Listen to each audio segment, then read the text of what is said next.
They said it was just a game, an AI zombie threat map for Halloween. But the data was real. And what it showed me on that night changed everything. Okay, recorder is on. This is log entry 01. I don't know why I'm doing this. Habit, I guess. Document everything. It's October 31st, Halloween. The air outside has that cold, crisp bite to it. Smells like wood smoke and decaying leaves. It feels normal, deceptively normal. An hour ago, I was scrolling through some forums, the usual prepper and tech boards, and stumbled on a link. No fanfare, just a string of code and a single line of text. The ultimate Halloween experience, predictive threat modeling. I was bored. I clicked it. It downloaded an app, simple icon, a black square with a pulsing red sonar ping. The name was just ZMap. No developer, no reviews, nothing. I installed it on a burner phone, of course. I'm not an idiot. The app opened up to a satellite view of my neighborhood, my street, my house, marked with a little blue dot. It was unsettlingly accurate. The interface was minimalist, military grade.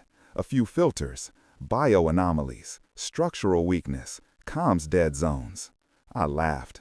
Someone had way too much time on their hands. I tapped the bio anomalies filter, and a few red dots appeared scattered across the city. The app called it an AI zombie threat map, a gimmick, a toy to make Halloween spookier. One of the red dots, a faint, pale pink, was just a few blocks away. The description read, Class 1 anomaly, low-level aggression, single host. I figured it was just pulling data from social media, tagging houses with Halloween parties. Clever. I made some coffee, put on a horror movie, and forgot about it, leaving the burner phone on the counter, its little map glowing in the dark kitchen. I should have deleted it.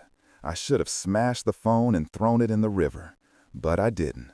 And that's where this all began, with a joke. A stupid, terrifying joke. Log entry 02, still Halloween night. About an hour has passed since I downloaded the thing. The movie was terrible, cheap jump scares. I went to get another coffee and glanced at the burner phone. The pale pink dot, the one a few blocks away, had turned a brighter shade of red. And it was moving, slowly. It crawled down the digital street on the screen, stopped at an intersection, and then turned onto the main road. I scoffed. Okay, that's a neat trick, I thought. Must be tracking someone's phone who also has the app installed. A social prank. But then a new notification popped up from the ZMap. A single line of text, no sound, just a banner at the top of the screen. Hostile actor has compromised civilian vehicle. Threat vector altered. I stared at the screen, a cold knot tightening in my stomach. I opened my local news app on my main phone. Nothing. Scrolled through the police scanner feeds. Silence. Just the usual Halloween night chatter about noise complaints and teenagers with fireworks. I told myself it was part of the game. An incredibly detailed, immersive alternate reality game. That's all it was. But I couldn't look away from the screen. The red dot was moving faster now, tracking along the main boulevard that leads out of town. It was just an app, a sophisticated prank. That's what I kept telling myself. I even sent a message on the forum where I found the link. This ZMap thing is pretty impressive. How are you pulling the tracking data? No reply. The post just sat there. I watched the dot for another 20 minutes until it merged with the highway and disappeared off the edge of the local map. I felt a weird sense of relief. It was over. The game, the prank, whatever it was. I turned the burner phone face down and tried to get back to my movie. But the image of that moving red dot was burned into my mind. What kind of prank has that level of detail? Compromised civilian vehicle. The language was so clinical, so real. Log entry 03. It's late now, probably past midnight. The trick-or-treaters are long gone. The street outside is dead quiet. Or it was. A few minutes ago, I heard something. Faint at first, but growing louder. Sirens, a lot of them. Police, ambulance, maybe a fire truck. They were heading in the direction of the main boulevard, the same route that Red Dot had taken. I stood up and went to the window, peering through the blinds. The flashing lights painted the whole neighborhood in strobing blues and reds as they screamed past. This isn't unusual. It's a city. Things happen. But on this night, after watching that screen, it felt different. It felt different. I picked up the burner phone again, my hand trembling slightly. I turned it over. The screen was black. I pressed the power button. Nothing. The battery was dead. I felt a surge of panic, followed by a wave of annoyance at myself. "Get a grip," I muttered, my own voice sounding strange in the quiet house. "You're letting a stupid app spook you." I fumbled for a charging cable and plugged it in. The screen lit up with the charging icon. I let out a breath I didn't realize I was holding. As it powered back on, I sat there, watching it, waiting. The Z-Map app loaded automatically. The satellite view of my town appeared. But something was different. In the spot where the red dot had first appeared, there was now a small, gray, circular icon. I tapped it. A single line of data appeared. Incident Zone 001. Contagion vector neutralized. Area compromised. Avoid. My blood ran cold. Neutralized? Compromised? This wasn't game language. This was after-action report terminology. I quickly opened the police scanner app again on my main phone. This time, it was chaotic. I could hear dispatchers talking about a multiple-car pileup on the boulevard, reports of an erratic and violent individual. One of them said something that made the hair on my arm stand up. He said the first responders were having trouble subduing the person, that he was biting. Log entry 04. I couldn't sleep. Every creak of the house, every rustle of leaves outside sent a jolt of adrenaline through me. I kept the burner phone next to my bed, the screen dimmed to its lowest setting. I just watched the map. For hours. It was quiet. The gray incident zone icon was the only mark on the screen. I started to rationalize again. It's a coincidence. A tragic, horrible coincidence. The app developers are just pulling news headlines and integrating them into their game in real time. It's a sick, twisted form of entertainment, but it's not real. It can't be. Then, around 3 a.m., it happened. A new dot appeared. This one was different. It wasn't red. It was a deep, pulsating purple, and it was located downtown, right over the county hospital. I zoomed in. The dot was stationary, fixed on the hospital's main building. I tapped the icon. The data was more extensive this time. Class 3 anomaly detected. High-level aggression potential. Multiple infection vectors probable. Location, high-density medical facility. Status, dormant. Dormant. The words seemed to hang there in the darkness of my room. What did it mean? Was it a patient? Someone brought in from the crash? The scanner was mostly quiet about it now, just chatter about road closures and cleanup. No mention of anything at the hospital.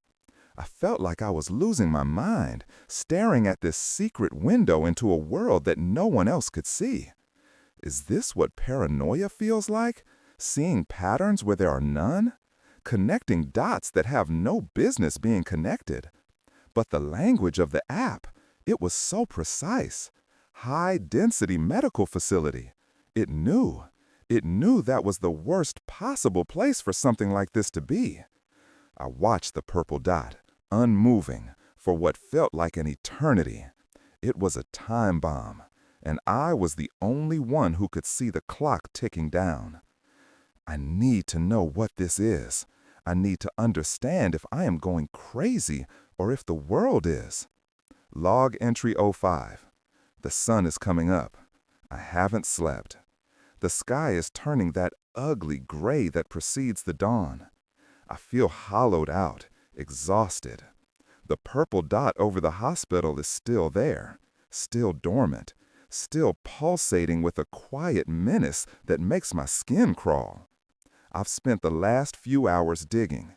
I went back to the forum where I found the link. The original post was gone, deleted. Not just the post, the user account that posted it was also wiped. No history, nothing. It's like it never existed. I ran a search for ZMap, for AI zombie threat map, for anything like it. I found nothing. No articles, no reviews, no developer page. It's a ghost, an application that exists only on this single burner phone. The implications of that are staggering. This isn't a commercial product. It's not a game being beta tested. It's something else entirely. Something hidden. Something hidden. Something that wasn't meant to be found. Why? Who would build something this sophisticated and then just leave it on a random forum? I made a pot of coffee, the strongest I could. I need to stay awake. I need to keep watching. I pulled up the satellite view on my main computer, cross-referencing it with the ZMap. The detail on the app's map is better. It's higher resolution. It's real time. I can see cars moving on the streets, tiny little specks of light. I zoomed in on the hospital on the ZMap. The app let me go deeper, almost to a blueprint level. I could see the layout of the floors. The purple dot was located in the sub-level, the morgue. The app knows. It knows exactly where the anomaly is, the body from the car crash. It has to be. It was taken to the morgue, and now it's a dormant Class 3 anomaly. My hands are shaking so badly I can barely hold my coffee mug. This is not a coincidence. This is a real-time, horrifyingly accurate, AI-driven threat map, and it's telling me a monster is waiting in the basement of the city hospital. Log entry 06, November 1st, the day after. The city is trying to pretend things are normal. The news is calling last night's incident on the boulevard a tragic accident, blaming it on a driver having a medical emergency. They mentioned the driver was unusually aggressive toward paramedics, but attribute it to head trauma. There's no mention of biting. It's a cover-up. It has to be. The ZMap is still running on the burner, and the purple dot over the hospital? It's not dormant anymore. About an hour ago, its status changed. The text now reads, Class 3 Anomaly, active, contagion protocol initiated, threat containment compromised. And the dot is no longer just pulsating. It's budding. Tiny little purple specks are appearing around it, inside the hospital's digital blueprint. The morgue attendant? A security guard? How many people work in the basement of a hospital at night? I feel sick. I feel like I'm watching a plague be born on a tiny screen. I've locked my doors. I've started going through my supplies. Canned food, water, medical kits. The things I've always kept just in case. It always felt like a hobby, a foolish little exercise in paranoia. Now, it feels terrifyingly insufficient. I keep looking out the window, at the street. People are walking their dogs, jogging, heading to work. They have no idea. They're all living in a world that ended last night, and they just don't know it yet. I tried calling a friend, someone who works in IT security. I tried to explain what I was seeing, an app that... He cut me off. He thought I was pitching him a sci-fi script. He laughed. An AI zombie threat map? Dude, lay off the Halloween candy. I hung up. I'm alone in this. It's just me and this curse of knowledge in my hand. The app just sent another notification. A new icon has appeared on the map. A green circle, a few miles west of me. I tapped it. Resource cache, medical supplies, minor, low risk. Is it trying to help me? Log entry 07. I've been staring at the green dot for hours. Resource cache, medical supplies, minor. It's located at a small, standalone pharmacy on the edge of town, one that went out of business a few months ago. How would the app know that? How would it know there might be leftover supplies inside? The risk is rated low. I checked the main map. There are no red or purple dots anywhere near it. The hospital is still the only major hotspot, a growing cluster of violent purple. The city between here and that pharmacy looks clear. I should go. I know I should. My own medical kit is basic. Band-aids, aspirin, some gauze. If this is real, if things get bad, that won't be enough. But stepping outside, The thought terrifies me. Every person I see walking down the street, I can't help but wonder, are they okay? Are they infected? How does this thing spread? The app gives no information on that. It only tracks the anomalies. It's a map, not a manual. I'm overthinking this. It's broad daylight. The pharmacy is abandoned. The app says it's low risk. If I'm gonna trust the map to show me the threats, I have to trust it to show me the opportunities too, right? That has to be the logic. Otherwise, what's the point? I'm gearing up.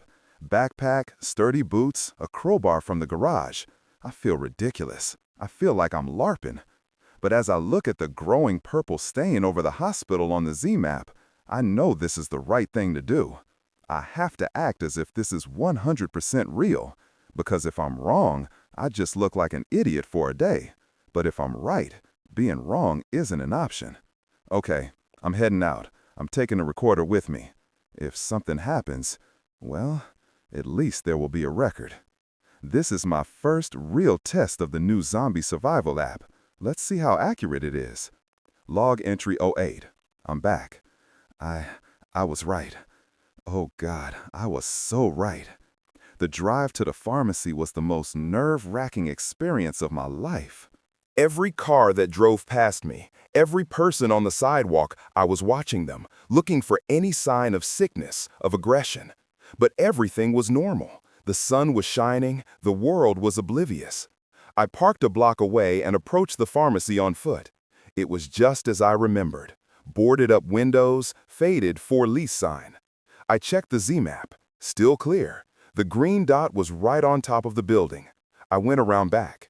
A heavy-duty security door locked tight. I used the crowbar. It took me a good 10 minutes, the sound of screeching metal echoing in the alleyway, making my heart pound in my chest. I kept expecting someone to come investigate, or worse, one of the anomalies to appear. But nothing. I finally got the door open and slipped inside. It was dark, smelled of dust and stale medicine. My flashlight cut through the gloom. Most of the shelves were empty, cleared out when the place closed.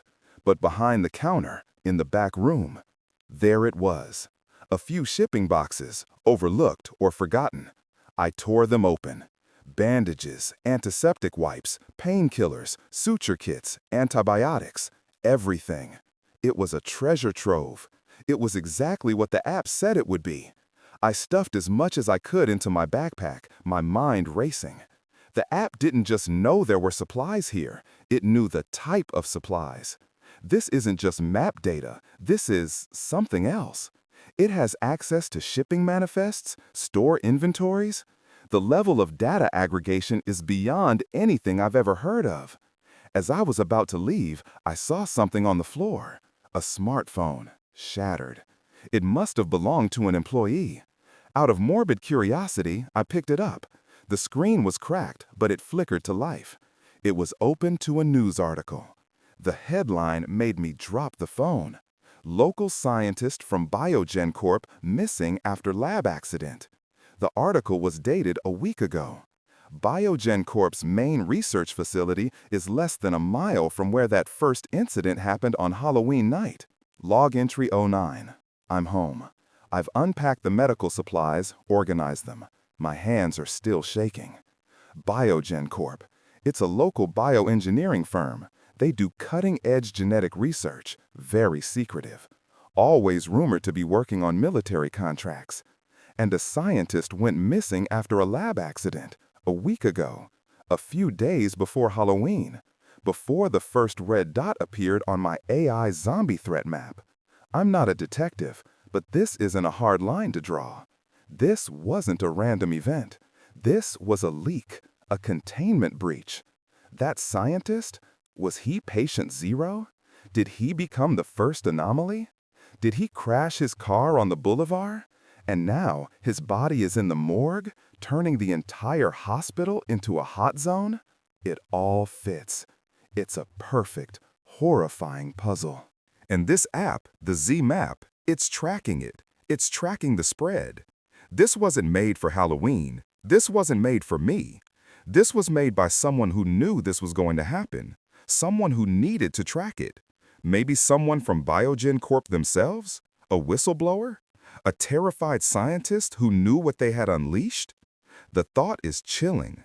I'm not just a user of this app. I'm an unauthorized observer of a live, ongoing catastrophe. I pulled up the map again. The purple cluster at the hospital has grown.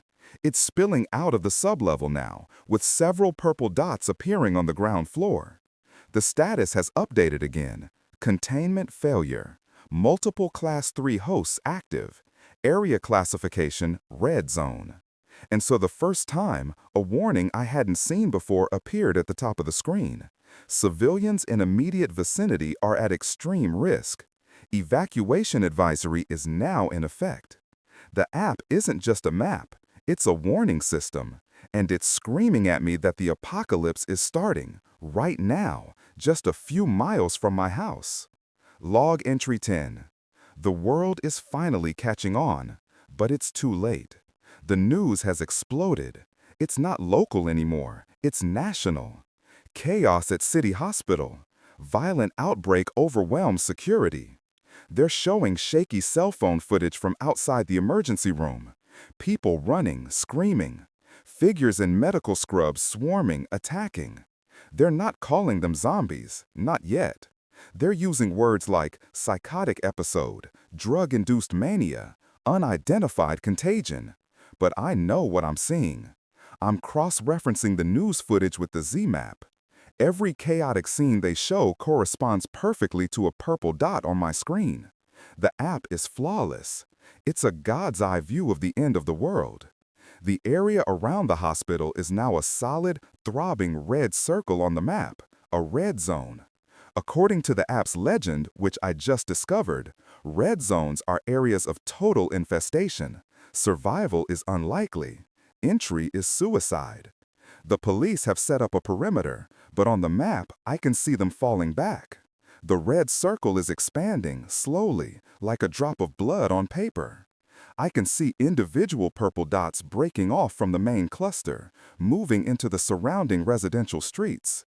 It's spreading. I've been reinforcing my house.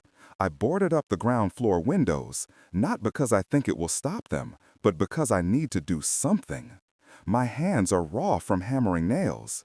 The physical work helps to quiet the screaming in my head. I check the rest of the city on the map.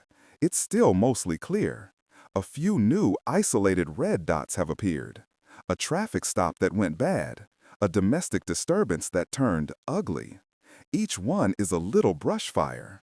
But the hospital is the inferno. I just saw something new. A single purple dot has broken away from the main group and is moving with purpose. It's heading east. It's heading in my direction. Log entry 11. It's here. It's on my street. The dot on the Z-map moved faster than I thought possible. I watched it on the screen, a relentless predator closing in on my blue sanctuary icon. For the past 20 minutes, it's been crawling through the digital version of my neighborhood. And for the past 20 minutes, I've been sitting in the dark, listening. Every light is off. The only illumination is the hellish glow of the burner phone screen. I'm in the upstairs bedroom, peering through a tiny gap in the blinds. I can see it. It's Mrs. Henderson's son, David. He was a nurse at the hospital. He must have been on shift when it happened. He doesn't look like a monster from a movie. He just looks sick. He's stumbling down the middle of the street, dressed in his blue scrubs. His movements are jerky, unnatural. He stops, his head twitching from side to side, as if listening for something I can't hear. The app is screaming at me. A proximity alert I didn't even know it had is flashing on the screen. Threat detected, 50 meters, Class 3 anomaly, seek immediate shelter, do not engage. No kidding. I'm holding a heavy mag light in my hand, my knuckles white. It feels pathetic. What am I going to do? Challenge it to a fight? My heart is a drum against my ribs. He's just standing there, in the middle of the road, right under a streetlight. I can see his face. His eyes are milky, vacant. There's a dark stain spreading across the front of his scrubs. Then he turns. His head snaps in the direction of my house. He can't see me. He can't know I'm here. But the purple dot on my map begins to move again. It's leaving the street. It's coming up my driveway. Oh God, he knows. Log entry 12. It's at the door. I can hear it. A soft, wet thudding sound. Not a knock. It's the sound of a body bumping against the front door.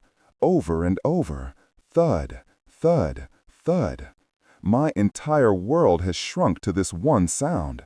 I'm crouched at the top of the stairs, the mag light in one hand, the burner phone in the other. On the screen, the purple dot is pressed right up against my blue one. The proximity alert is a solid, screaming red banner now. I've stopped breathing. I'm trying to be absolutely silent. But the house is old. It creaks. The floorboards groan under my weight. The thudding stops. Silence. A long, drawn-out moment of pure terror. Did it hear me? Is it listening? Then, a new sound. A scraping. The sound of fingernails dragging down the wooden door. A low moan, guttural and inhuman, vibrates through the floor. It knows I'm in here. How does it know? Is it scent? Sound? Or is it something else? Does this infection come with some kind of perception? The app provides no answers. It only shows me the threat. It doesn't tell me how to fight it. The scraping stops. A new sound begins. A loud, sharp crack. It's attacking the door. It's trying to break through the wood. I can hear the frame splintering. The boards I nailed over the windows downstairs won't hold forever. Neither will the door. I have to do something. I can't just wait here to die. The crowbar is downstairs, in the kitchen. I have to get to it. I have to find a weapon that's better than a flashlight. Okay, stay calm. Breathe. I have to move. Now. The sound of splintering wood is getting louder. It's running out of time. Log entry 13. The door gave way. A huge crash echoed through the house as the lock splintered and the door flew open. I was halfway down the stairs when it happened. I saw it stumble into the foyer. David Henderson, or what was left of him. His eyes were gone, just milky white orbs. His jaw was hanging at an unnatural angle. He moved with a horrifying, twitching gait, his head snapping from side to side. He smelled of rot and antiseptic. I froze. Every survival plan, every brave thought I had, it all evaporated. This wasn't a movie. This was a real monster in my house. It turned its head, and its vacant eyes seemed to lock right onto me, halfway up the stairs. It let out a shriek, a sound that was half rage and half agony, and it started for the stairs. It was fast, faster than it had any right to be. That's when the training, the years of reading, the what-if scenarios finally kicked in. I didn't run up. I ran down, towards it. It was the last thing it expected. I sidestepped its clumsy lunge, the momentum carrying it face first into the wall. I didn't hesitate. I ran past it, into the kitchen. I grabbed the crowbar from the counter. It was already turning around, another shriek tearing from its throat. It came at me, arms outstretched, fingers curled into claws. I swung the crowbar. I put every ounce of fear and adrenaline I had into that swing. The sound of the impact, it was sickening, a wet, crunching sound. It dropped to the floor like a puppet with its strings cut. It didn't move. I stood there, panting, the crowbar dripping, my body shaking uncontrollably. I looked at the burner phone, still clutched in my other hand. The purple dot that was inside my house, it had vanished, just gone. The app knew. It knew it was over. I killed my neighbor. I killed him. But it wasn't him anymore, was it? I have to believe that. Log entry 14. I've been sitting on the kitchen floor for an hour. The body is still there in the foyer.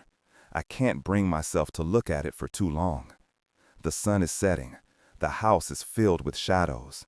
I should move it. I know I should. I can't just leave it there, but the thought of touching it, I feel like I'm gonna be sick. My hands won't stop shaking. Every sound outside makes me jump. Is another one coming? Are they drawn to the noise? To the scent? I check the Z-map. The area around my house is clear for now. The red zone around the hospital continues to expand, consuming another block every hour. There are more and more stray dots appearing all over the city. It's happening. It's really happening. And I'm trapped here, trapped with a body in my foyer and a map to the apocalypse in my hand. What do I do now? Do I run? Where would I go? The highways will be chaos. Every road will be a death trap. Do I stay? Fortify this place? Hunker down and wait for it to pass? How long would that take? Days? Weeks? What about food? Water? I have some supplies, but not enough for a long-term siege. The app. I looked at the map again, scanning, searching for something, anything. I found another green dot, a new one. Resource cache, fuel depot, medium, moderate risk. It's at a gas station on the industrial side of town. The risk is moderate, higher than the pharmacy. The map shows 2 purple dots roaming in the general vicinity. But fuel, if I'm going to leave, I'll need fuel. My car is almost empty.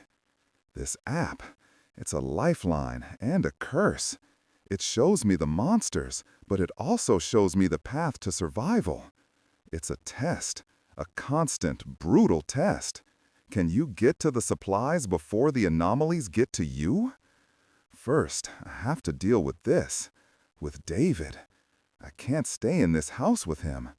I have to dispose of the body.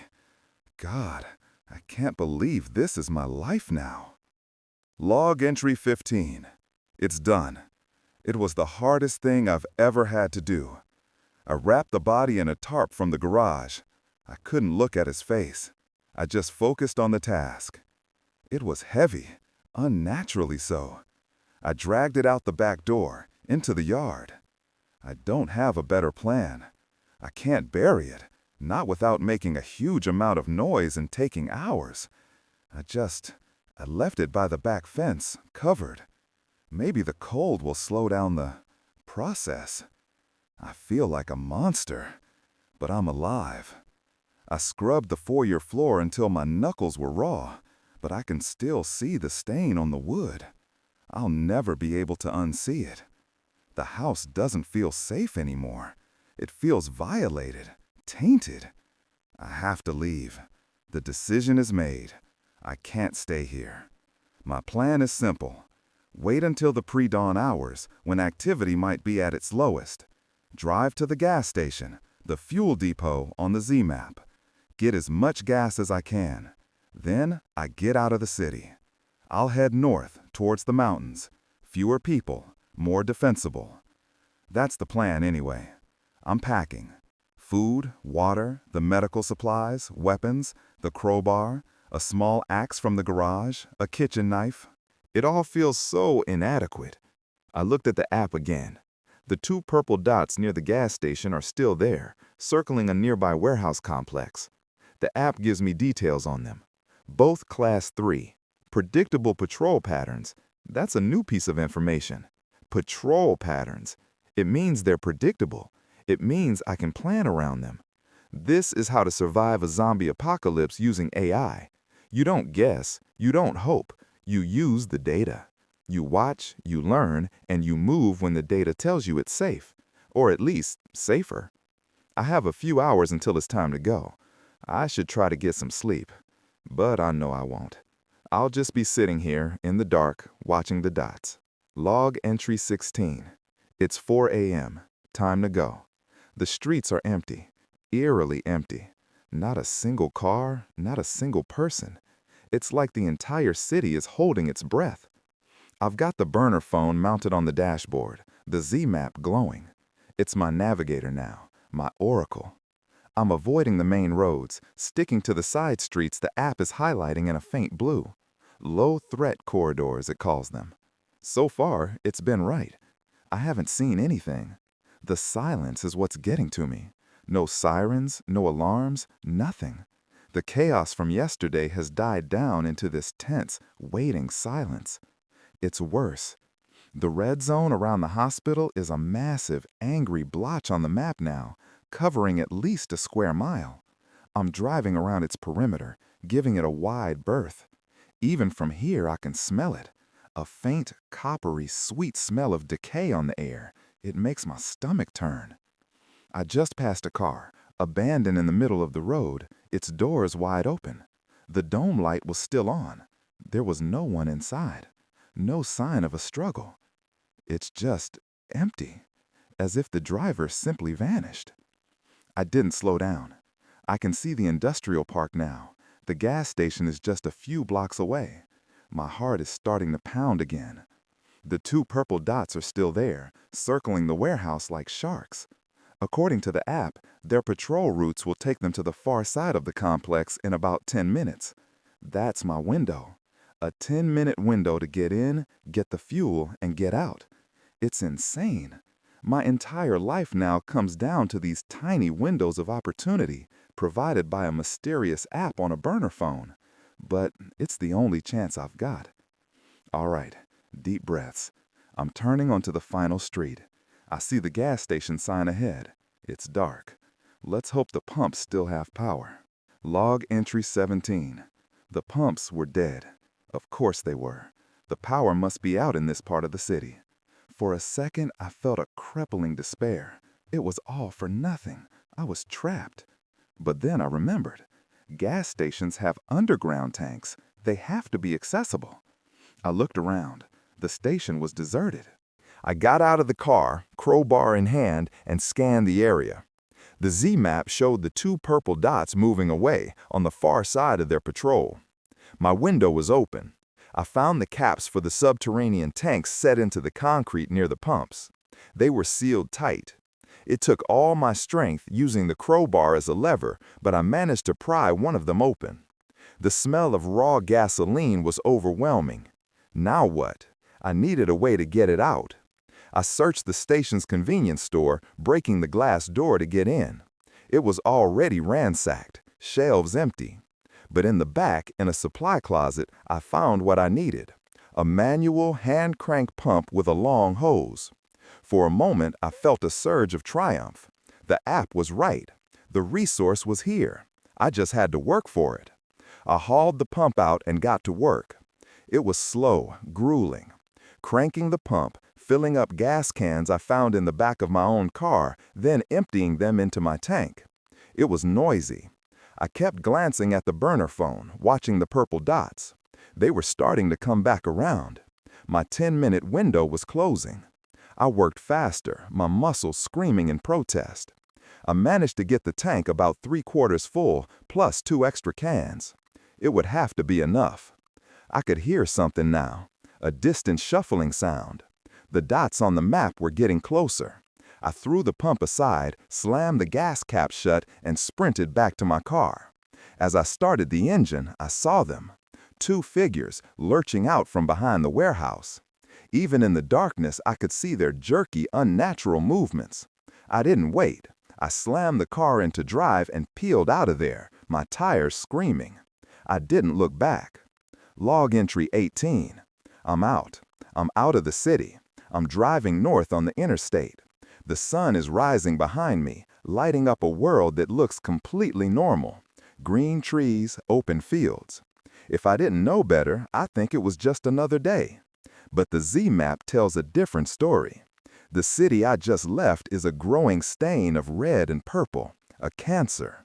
I can see the major highways leading out of the city are starting to get clogged. The app is showing them in yellow, then red. High traffic volume, potential for obstruction. People are panicking. They're trying to flee. But they're hours behind me.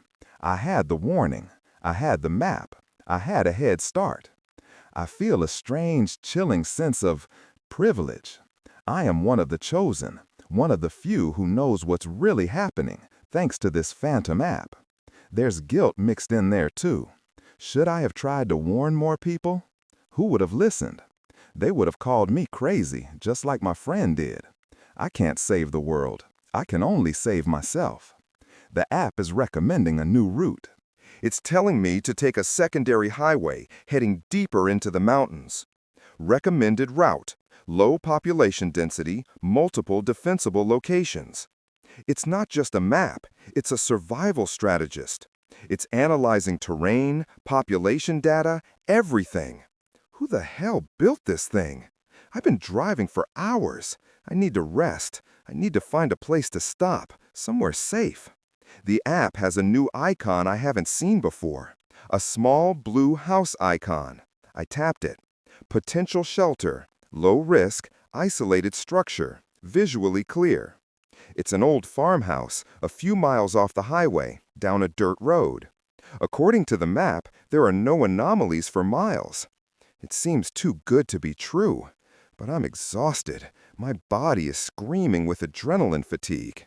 I need to trust the app. It hasn't been wrong yet. I'm taking the exit. I'm heading for the farmhouse. Hopefully, I can finally get some sleep. Log entry 19. The farmhouse is perfect. It's old, made of stone with a slate roof. It's been abandoned for years. The dirt road leading up to it is overgrown.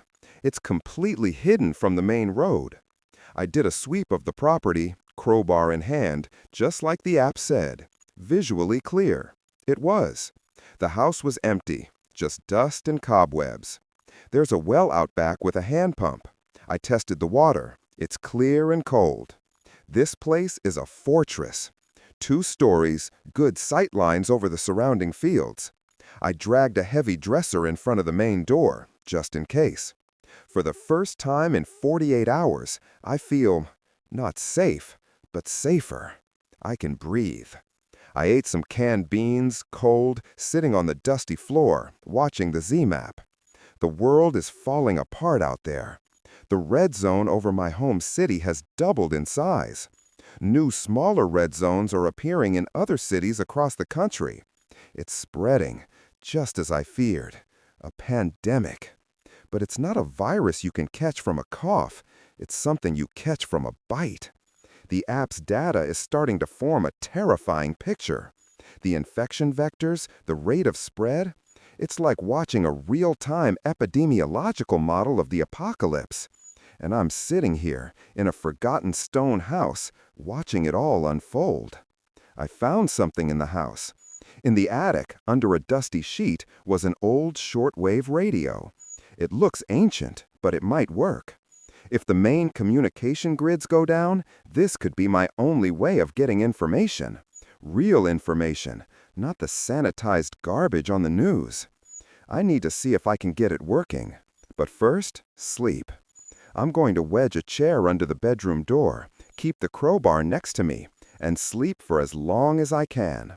I have a feeling I'm going to need the rest. The map is quiet out here. For now. Log entry 20. Sleep didn't come easy. Every gust of wind rattling the old window frame sounded like a monster trying to get in. I kept waking up, grabbing the crowbar, my heart pounding, only to find silence. I checked the Z-map. The screen showed nothing but empty fields for miles around my little blue dot. I finally drifted into a deep, exhausted sleep and was plagued by nightmares. I dreamt of David Henderson's face, of the sound the crowbar made, of the expanding red stain on the map. I woke up covered in a cold sweat. The sun was high in the sky. I must have been asleep for 10 hours. I feel more human. The exhaustion is gone, replaced by a gnawing anxiety. The first thing I did was check the map. The situation has gotten much worse. The national view looks like it has the measles covered in red dots. Major cities are turning into massive red zones. The news, which I can still get on my main phone, is useless.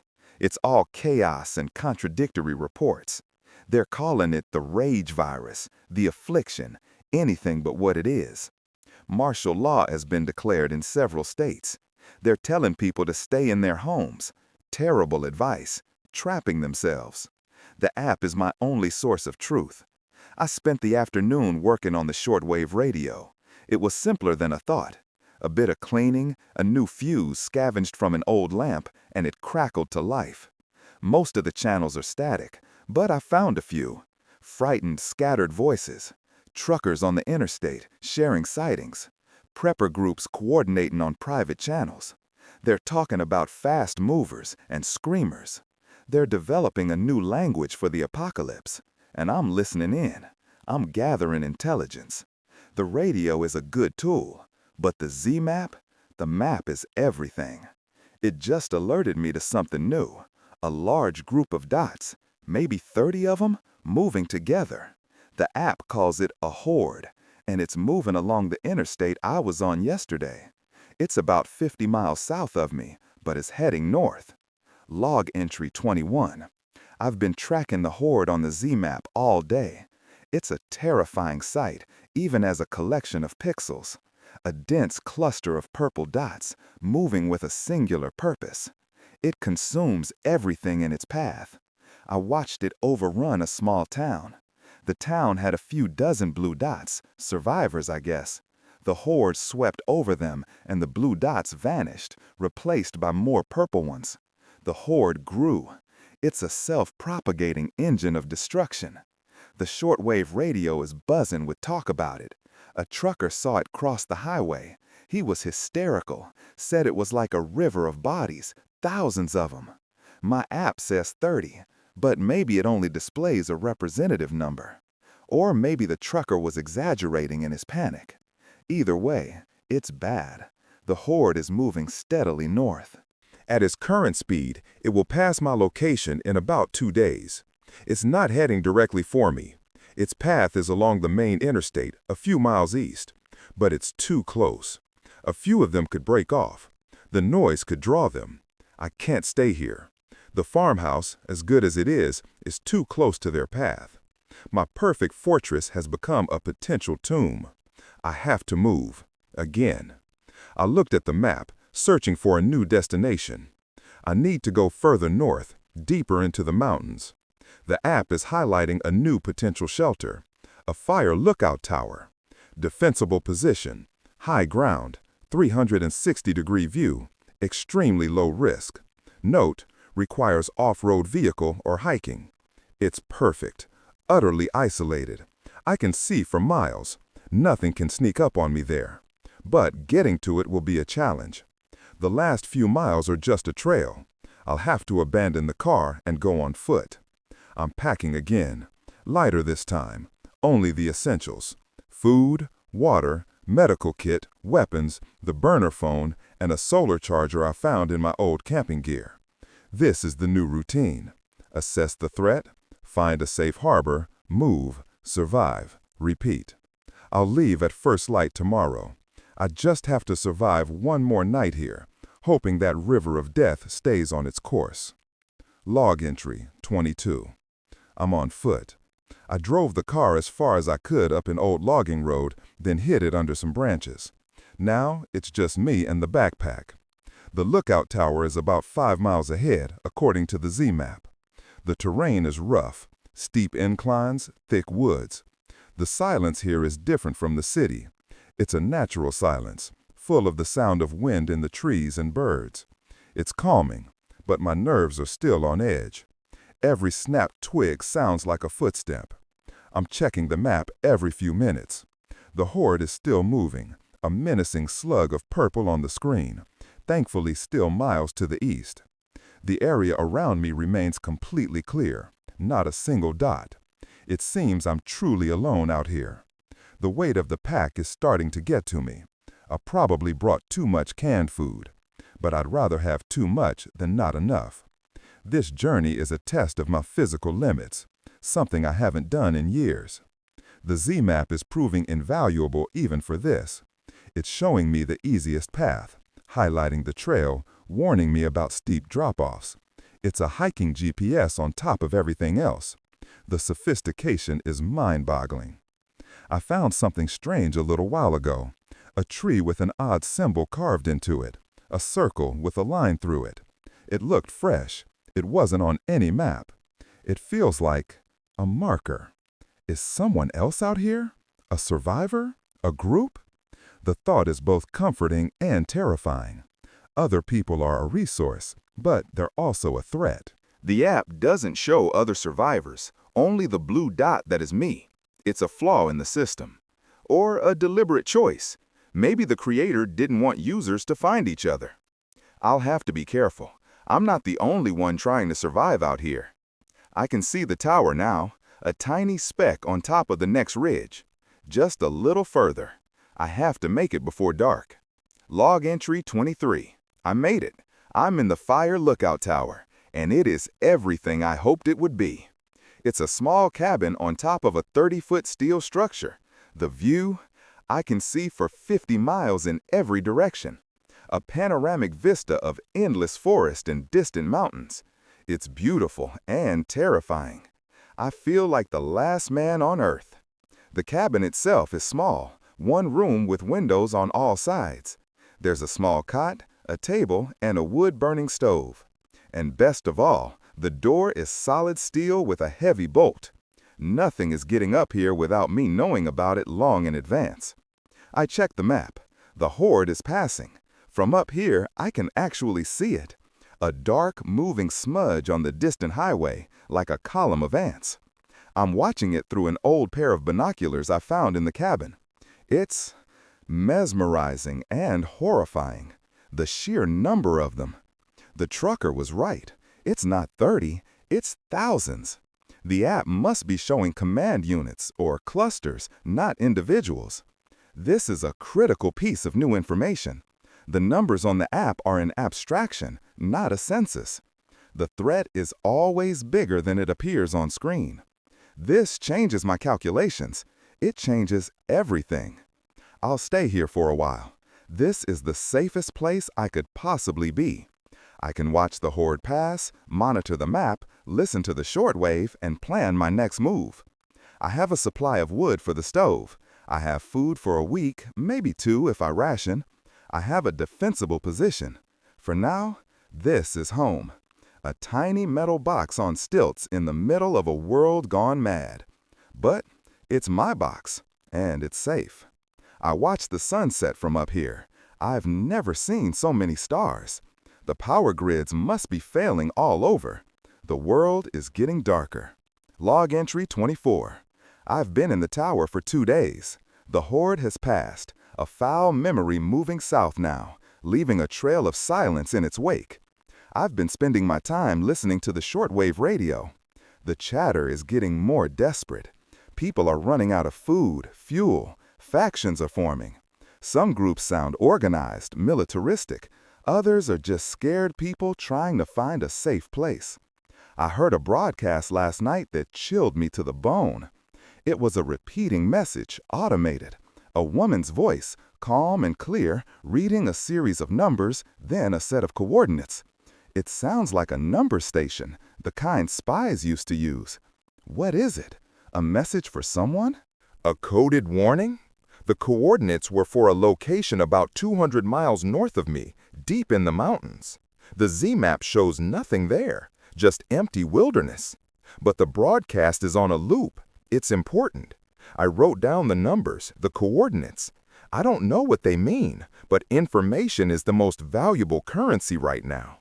The Z-map has also been acting strange. It started showing new icons. Not red, not green, but yellow. They look like little lightning bolts. I tapped one. The data reads, Network Anomaly, Unidentified Data Source Detected, Potential Electronic Warfare. Electronic warfare? What is going on? Are there 2 sides to this? One side spreading the plague and another fighting back? And where does this app fit in? Is it a tool from one of these sides? The yellow icons are appearing along major infrastructure lines, power stations, cell towers, server farms. Someone is fighting a war in the static, a war I can't see. I feel like I've stumbled into a conflict that's far bigger and more complex than just zombies. The infected are just the symptom. The disease is something else entirely, and I'm caught in the middle. Log entry 25. I saw another survivor today, or the app did. A new icon appeared on the map this morning, Not blue, like me. It was white. A single white dot moving through the woods about 10 miles from my tower. It moved with purpose, following a riverbed. I watched it on the screen for hours. Who is it? Another person with the app? If so, why is their dot a different color? The app gave no information when I tapped the icon, just unidentified user. The white dot eventually disappeared, moving out of my map's local range. The encounter, even a digital one, has left me shaken. I'm not alone in these mountains, and the fact that the app is showing them means something. Is the app's creator tracking all of us? Am I just another pin on someone else's map? The idea makes my skin crawl. I've become completely dependent on this device, this AI zombie threat map. It has guided me, saved me, fed me. I trust it implicitly. But what if it's leading me into a trap? What if this tower isn't a shelter, but a cage? I'm looking at the coordinates from the number station again. The location is so remote. Why would someone be broadcasting those coordinates? Is it a rallying point? A trap? A secret lab? My food is running low. I have maybe 3 days left. I have to make a decision soon. Do I stay here in my safe but static tower? Or do I head north, towards the mystery, towards the coordinates?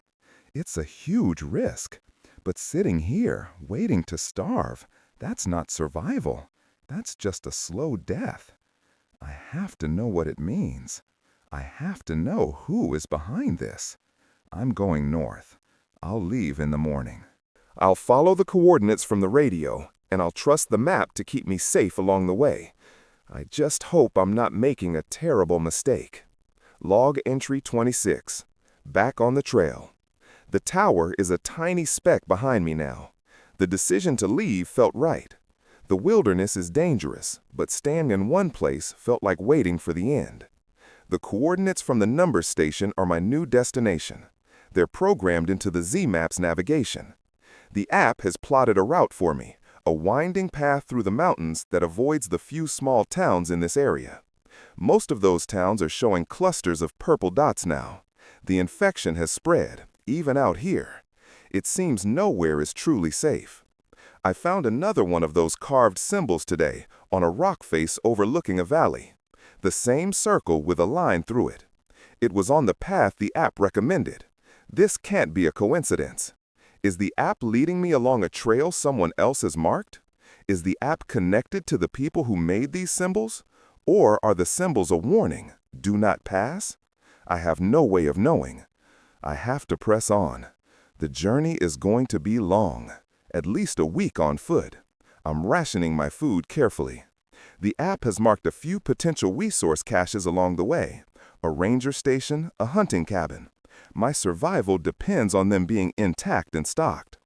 The shortwave is mostly static up here in the deep mountains, but the number station broadcast is coming in stronger. The signal is clearer. I'm getting closer to the source. The mystery of it is what's driving me forward, more than fear or hunger. Who is broadcasting? And why do they want someone to come to these coordinates? I feel like a pawn in a game I don't understand, but I have to play. It's the only game in town. The sun is going down. I found a small cave to shelter in for the night. The map is clear. I'll eat my single can of cold stew and try to get some rest. Log entry 27. The ranger station was a bust. I got here this afternoon after 2 days of hard hiking. The Z-Map had it marked as a resource cache, food, and equipment medium. But when I arrived, it was a wreck. The door was torn off its hinges. The inside was ransacked. Whatever was here is long gone. And there were signs of a fight. A broken chair, dried blood on the floor, and claw marks on the walls. Deep gouges in the wood. A walker was here. Or maybe more than one. The app showed the area as clear, which means the incident happened a while ago. But it's a stark reminder that the data is not infallible. It shows me the current threat. It doesn't show me the history. It doesn't tell me what happened here yesterday. I found nothing of use. A few empty cans, a torn map. I'm disappointed and scared. My own food supplies are dangerously low. I have maybe a day's worth left. There's another potential cache marked on the map, a hunting cabin, another 2 days hike from here. I have to make it. If that one is empty too, I don't want to think about that. As I was leaving the station, I saw it again, the symbol, carved into the wooden sign at the entrance to the trail. This time it was different. It had a second line drawn through it, like an X inside the circle. A new meaning? A warning? This place has been compromised? I'm starting to think these symbols are from other survivors, a breadcrumb trail. But are they leading me to safety, or are they just marking the dead ends? I have to keep going. I have to make it to that cabin. I'm so hungry. The hunger is a cold, hard knot in my stomach. It's making it hard to think. Just keep walking. That's all I can do. Log entry 28. I made it. I almost didn't. The last day was hard. I had no food. My energy was gone. I was running on fumes and sheer terror. Every shadow in the woods looked like a threat. But I'm here. The hunting cabin. It's small, just a single-room log cabin. But it's intact, and it's stocked. The Z map was right this time. Inside, I found cans of soup, jerky, crackers, a small propane stove, and a rifle. An old bolt-action hunting rifle with 2 boxes of ammunition. I've never fired a gun in my life, but I held it in my hands, the cold, heavy steel. It felt significant. It felt like a turning point. I'm not just a runner anymore.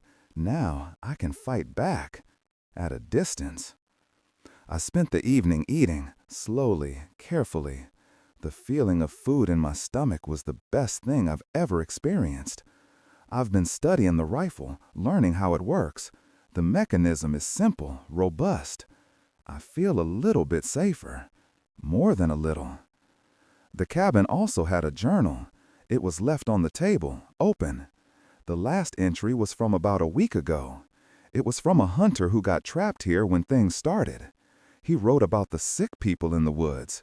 He wrote about seeing strange military helicopters flying overhead at night with no lights. And he wrote about the symbols. He saw them too. He thought they were trail markers from some other group of survivors. His last entry is chilling. He wrote that he was going to try and make a break for it, head towards a supposed military safe zone he heard about on the radio. He never wrote again. I guess he didn't make it. But the helicopters, military activity out here. It confirms what the Z map was showing me with those electronic warfare icons. There's a war going on, and I'm walking right into the middle of it. Log entry 29. I've stayed at the cabin for 2 days, resting, regaining my strength. I've been practicing with the rifle, dry firing at a target on a tree, getting a feel for the trigger, the sight. I can't afford to waste ammunition, so I haven't fired a live round yet, but I feel more confident. Today, something happened on the Z map. The white dot is back, the unidentified user. It appeared on the edge of my map range and is moving steadily towards my location. It's not wandering. It's on a direct path. It knows I'm here. How? The app doesn't have a chat function. There's no way to communicate. Is this person a friend or a foe? Are they the one leaving the symbols? My paranoia is screaming at me. It's a trap. They've been tracking me, and now they're coming to take my supplies, my rifle. But another part of me, a small, lonely part, hopes it's a friend. Another person to talk to. Someone else who understands what's happening. I have a choice. I can pack up and run, try to lose them in the woods. Or I can stay, fortify my position and wait, see who they are, what they want. I'm staying. Running feels like cowardice, and my curiosity is too strong. I'm going to find out who this white dot is. I've barricaded the door with the table. I'm sitting by the window, the rifle loaded, resting on the sill. The Z map is open next to me. The white dot is getting closer, maybe a mile away now. My heart is hammering. This is it. A new kind of first contact, not with the dead, but with the living, and I'm not sure which one is more dangerous. Log entry 30. Her name is Ilara, the white dot. She's not a threat. She's the one who left the symbols. She approached the cabin an hour ago. I saw her through the window first. A lone woman with a backpack and a bow. She didn't try to sneak up. She called out, "I know you're in there. I'm not going to hurt you. I'm just like you." I watched her on the Z-map. Her white dot was stationary, just outside the cabin. She held up her hands to show she was unarmed. She looked exhausted. I took a risk. I opened the door. She has a burner phone too, with the same app, the Z-map. She told me her dot shows up as white on her screen too. She saw my blue dot appear in the tower a week ago and has been trying to catch up with me ever since. She's the one who's been leaving the trail markers. The circle with the line is her group's symbol for survivor path. The X I saw at the ranger station means looted danger.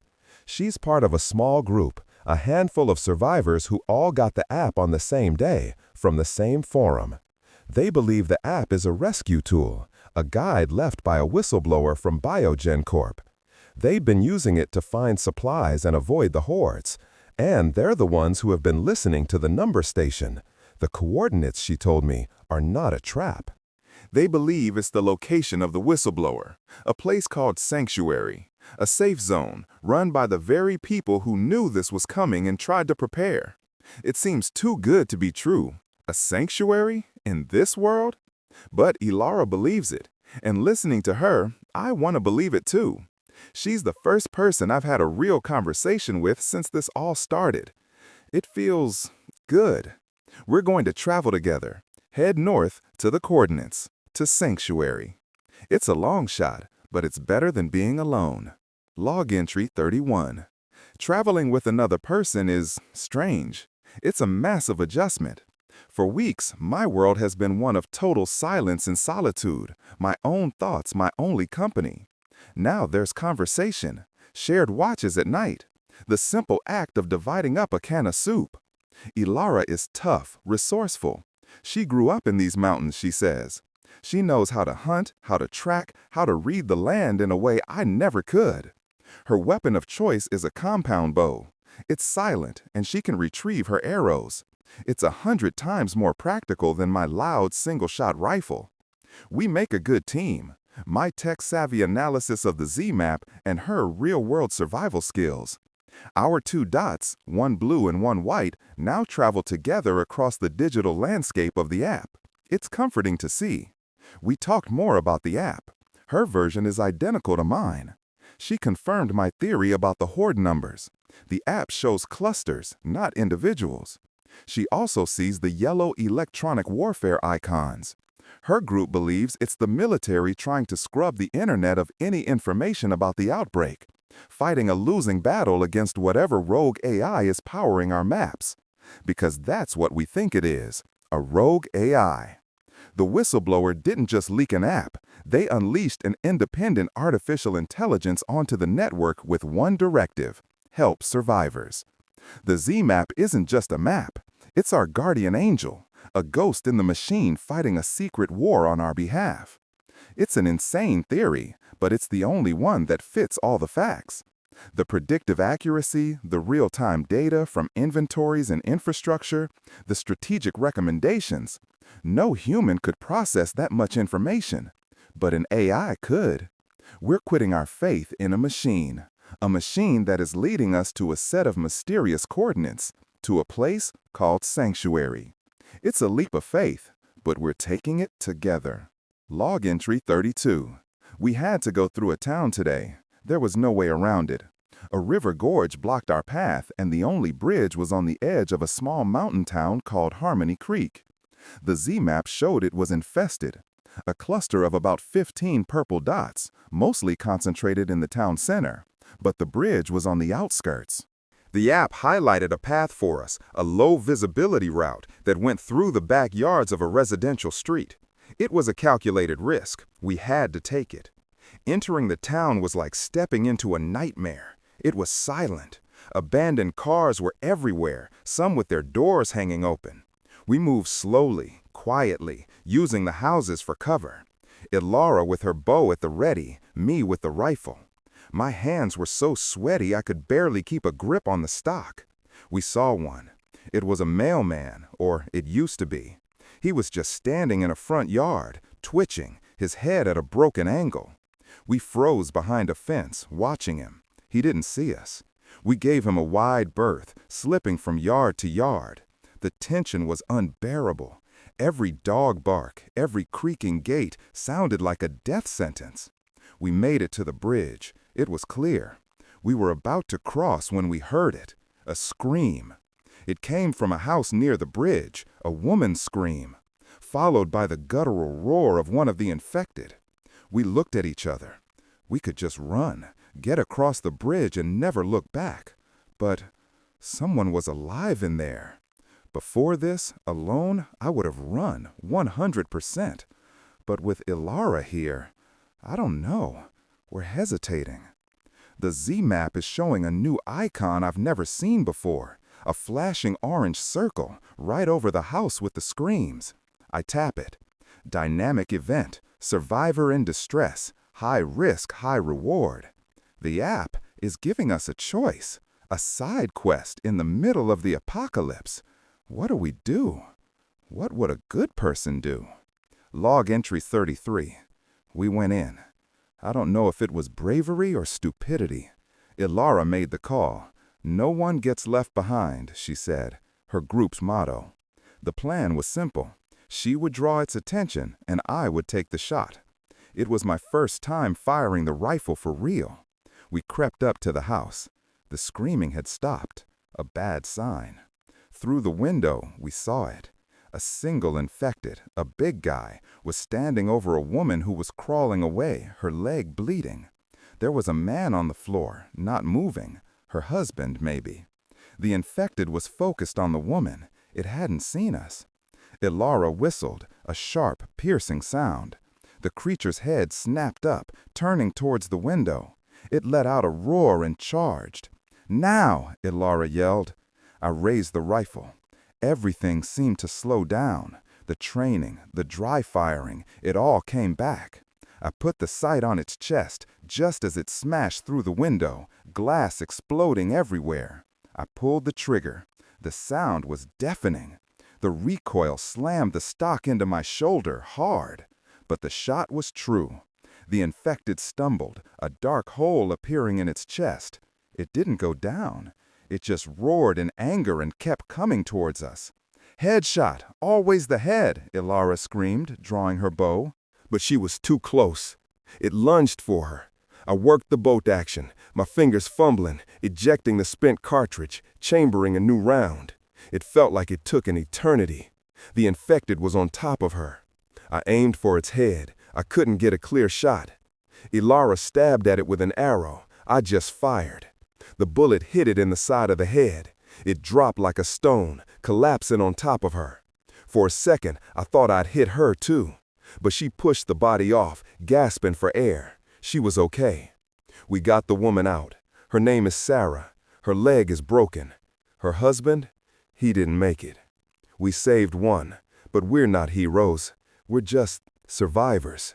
And now we have a wounded person to care for. This changes things. Our progress will be slower. But Ilara was right. We couldn't have left her. Log entry 34. The last 2 days have been a slow, agonizing crawl. Sarah's leg is bad. We splinted it as best we could, but she can barely put any weight on it. We've been practically carrying her. Our pace has slowed to a crawl. What was a week-long journey to the coordinates will now be 2, maybe more. Our food and water are being consumed 3 times as fast. We're not going to make it with what we have. We need to find more supplies, and soon. The Z-map is our only hope. It's showing a State Park Ranger outpost about a day's journey from our current position. The app lists it as high probability of medical supplies and food, risk unknown. That's a new one, risk unknown. It means the app doesn't have enough data to make a call. The area is too remote, no satellite coverage, no network access. We'll be going in blind. We have no choice. We're low on everything. Sarah is feverish. The wound might be infected.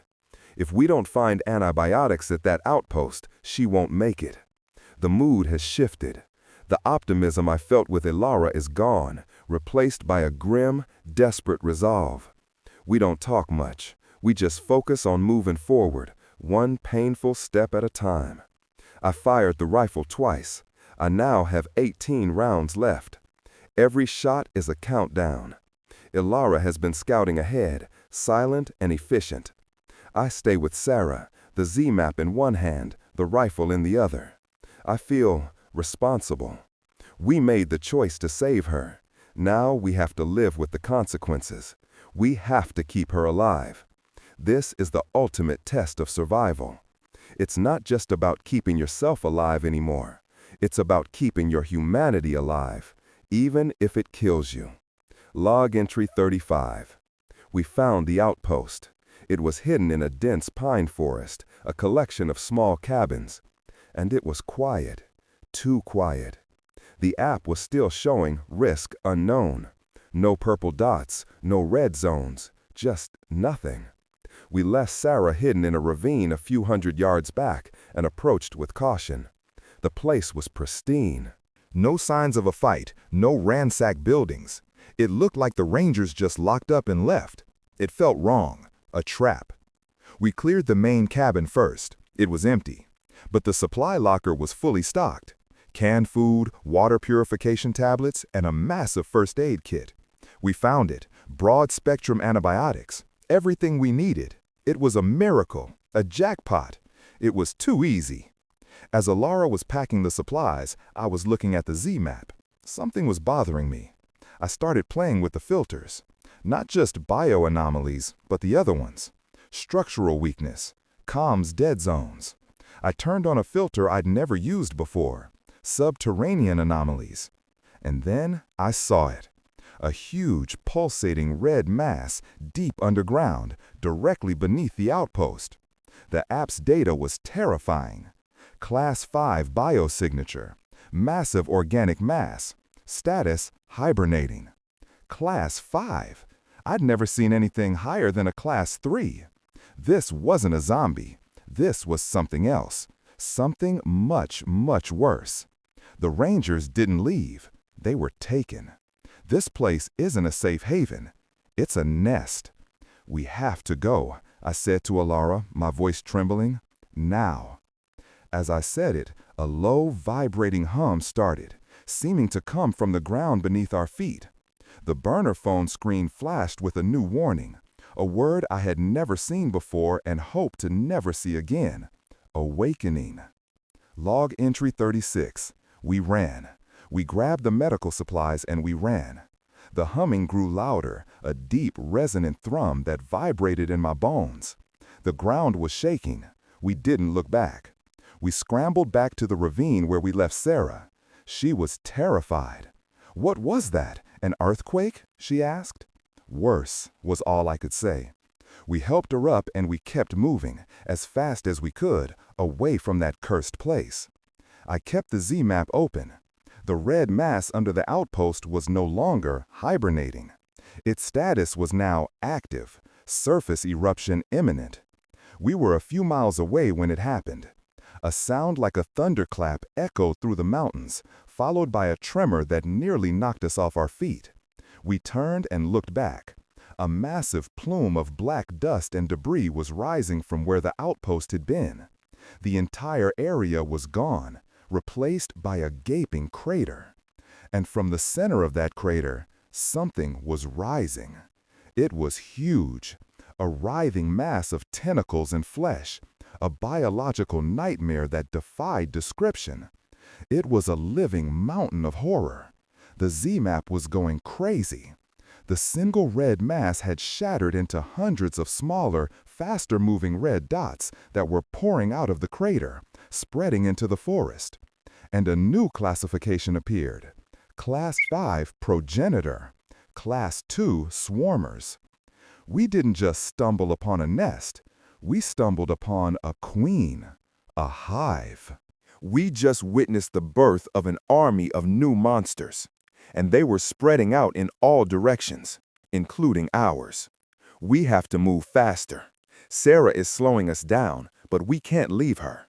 We're in a race now, a race against the tide of monsters that we unleashed. This AI zombie threat map, it tracks more than just zombies. The world is sicker than I ever imagined. Log entry 37. They are hunting us. The new creatures, the swarmers from the nest, are fast. They move through the trees like wraiths. They're not like the slow, shambling infected we're used to. They are predators. For the past day, we've been tracked. We can hear their chittering calls in the woods around us. The Z-map is a sea of red dots behind us, relentlessly closing the distance. We haven't slept. We've just been moving. Sarah is being incredibly brave, pushing through the pain, but she can't keep this up. Her broken leg is a liability that might get us all killed. The antibiotics are working, the fever is down, but she needs rest. Rest we can't afford to give her. We're heading for a river the map shows a few miles ahead. Ilara thinks if we can cross it, we might be able to break their pursuit. They might not be able to cross water. It's a long shot, but it's the only plan we have. We had a close call an hour ago. One of them got ahead of us. A creature about the size of a large dog, all claws and teeth, moving with a sickening insect-like speed. It burst out of the undergrowth, heading straight for Sarah. Ilara put an arrow in its eye socket without even seeming to aim. It dropped instantly.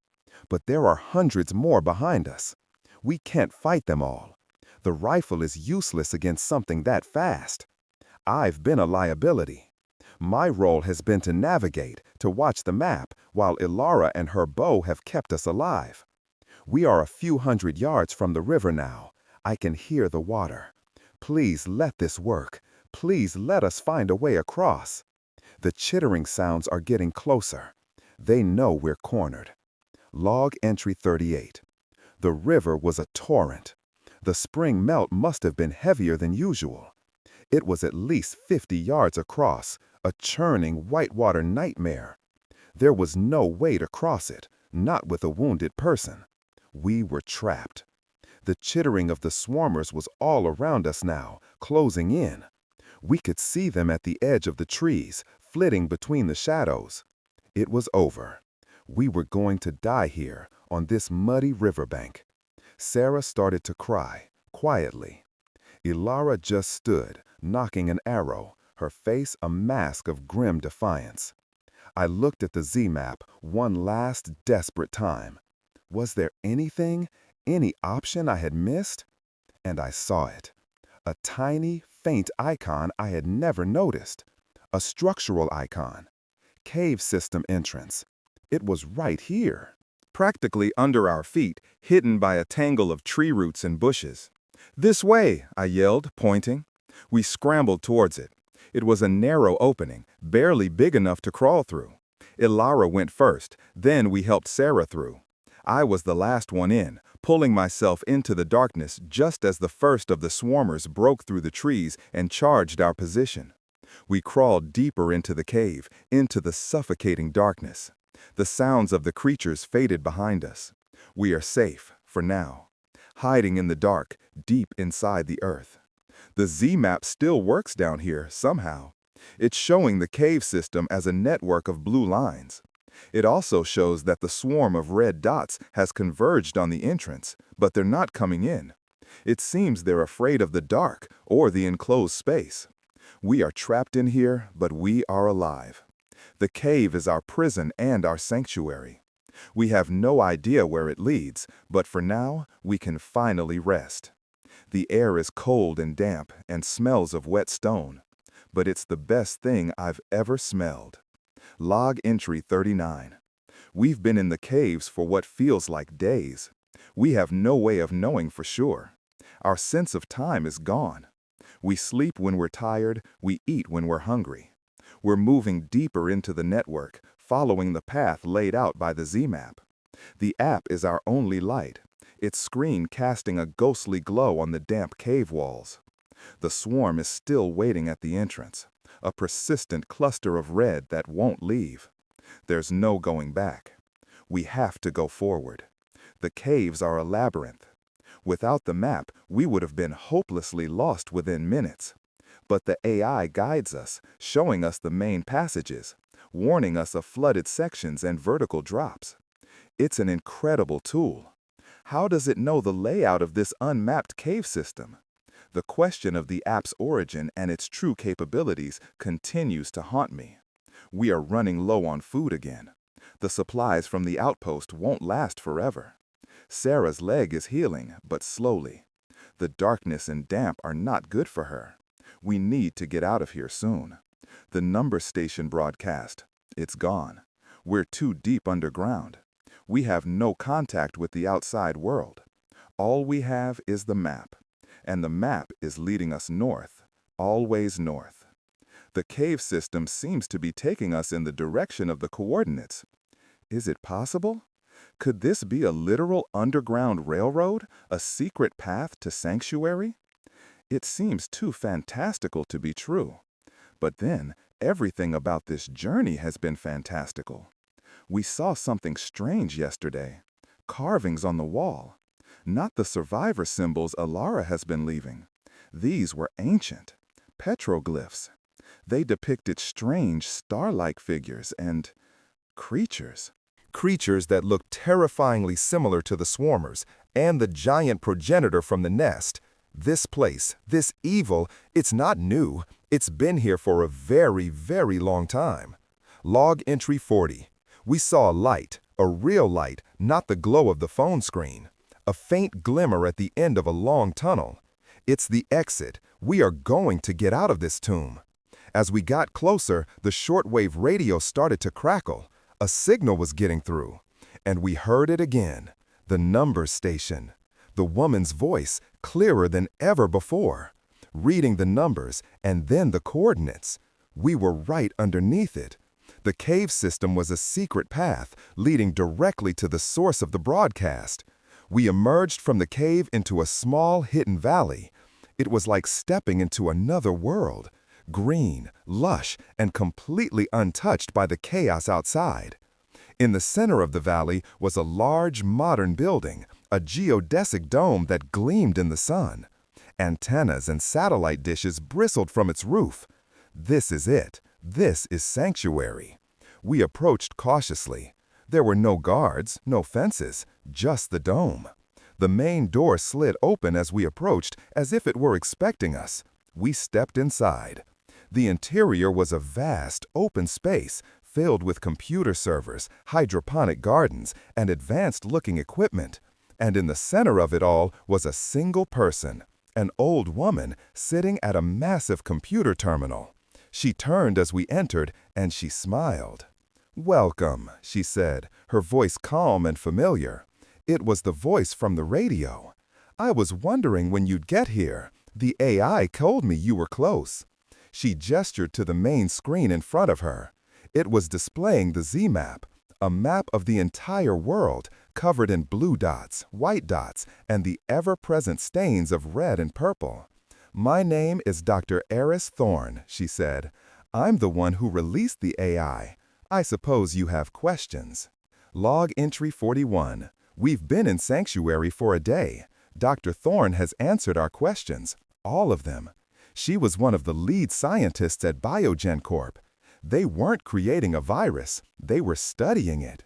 The infection is not terrestrial. It's an extraterrestrial life form, a terraforming agent that crash-landed on Earth decades ago. The creatures from the nest, the progenitor, that's its true form. The zombies, the anomalies, they're just a byproduct, a secondary infection vector created when the organism hybridizes with local fauna, a failed, mindless version. Biogen was funded by a shadowy military group to weaponize it, but the organism was too powerful, too alien. It couldn't be controlled. The lab accident a few weeks ago was a deliberate act of sabotage by the military, trying to cause a limited outbreak to test its effectiveness. They lost control immediately. Dr. Thorne knew it was coming. For years, she had been secretly developing a countermeasure. Not a cure, but a survival tool. She created a quantum AI, an intelligence so advanced it could process information on a planetary scale. She named it Prometheus. Before she fled the lab, she unleashed Prometheus onto the global network, its only directive to find and guide survivors using the ZMAP interface. The app is our connection to Prometheus. It's been our guardian. The electronic warfare icons were Prometheus fighting the military's attempts to shut it down. The unidentified users are other survivors the AI has vetted and deemed trustworthy. The entire operation, this sanctuary, the number station, it's all run by her and the AI. She is the whistleblower. This isn't just a safe house, it's the command center for the human resistance, and Prometheus is our general. She showed us the main map. There are hundreds of us, the blue and white dots, scattered across the continent, all being guided by the AI. We are its agents in the field, its eyes and ears. Log entry 42. This is not the end of the journey, it's the beginning. We are not refugees anymore. We are soldiers. Dr. Thorne has given us a new mission. Prometheus has identified a critical weakness in the alien organism. The progenitors, the hive queens, they communicate with each other, coordinating the spread. They use a network of bioresonant frequencies. If we can disrupt that network, we can throw the entire organism into chaos, making the mindless infected hordes even more disorganized and stopping the coordinated spread of the more advanced forms. There is a primary node in this region, a massive progenitor that has been growing in the ruins of a downtown skyscraper in my old home city. We have to go back into the heart of the first red zone. Dr. Thorne has given us the tool to do it, a device that emits a targeted electromagnetic pulse, calibrated by Prometheus to disrupt the bioresonant frequency. It's a suicide mission, but we have to try. Ilara, Sarah, whose leg is now almost fully healed, and we're a team now. We've been given new gear from the Sanctuary's armory. Better weapons, armor, communications equipment that links us directly to Prometheus. Our ZMAP interface has been upgraded. We can now see other survivor teams. We are part of a network, part of an army. I'm recording this final log before we head out. I don't know if I'll make it back. But for the first time, I have more than just survival. I have a purpose. The AI zombie threat map wasn't just a map to stay alive. It was a map to find hope, to find a reason to fight back. This is Survivor Log? No. This is Agent, callsign Pathfinder, signing off. Prometheus is guiding us. And we're going to take our planet back.